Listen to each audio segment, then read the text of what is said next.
सोबत असेल जाणीव। रोखोक बातम्यांसाठी पाहत राहा जाणीव मराठी। होऊ द्या जाणीव। लाईक करा, शेअर करा आणि सबस्क्राईब करा आपल्या हक्काचे चॅनल जाणीव मराठी।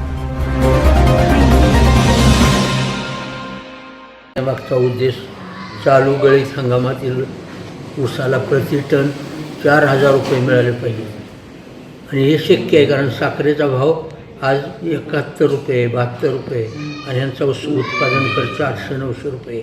त्या 7,100 किंवा 7,200मधनं 800 वजा करा, राहिलेल्या पैशातनं शेतकऱ्याला 5,000 रुपये द्या असं आमचं। आणि जर देणं शक्य नसेल त्यानं सरळ टनाला 1 किलो साखर द्यावी, आमच्या बघतो कुठं विकायची काय करायचं।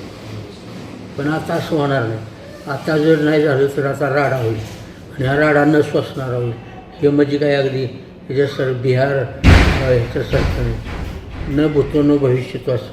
शेतकऱ्याची पोरं शेतकरी आता एवढी चिडलेली आहेत की ह्यांच्याकडं निवडणुकीसाठी पैसा आहे, इतर योजना शक्तिपीठासाठी पैसा आहे, विमानतळासाठी पैसा आहे आणि आम्हाला शेतकऱ्यांना पैसे देताना तुम्हाला हे होते। म्हणून आता ह्यावेळी आहे ना, ज्याला गांधीजीची भाषा कळत नाही त्याला नाना पाटलाची भाषा, यांना दिवाळी गोड होऊन देणार नाही, दिवाळी खाऊन पण देणार नाही, हे लक्षात ठेवा। ह्याच्यामागं बऱ्याच वेळा आपण असं केलं।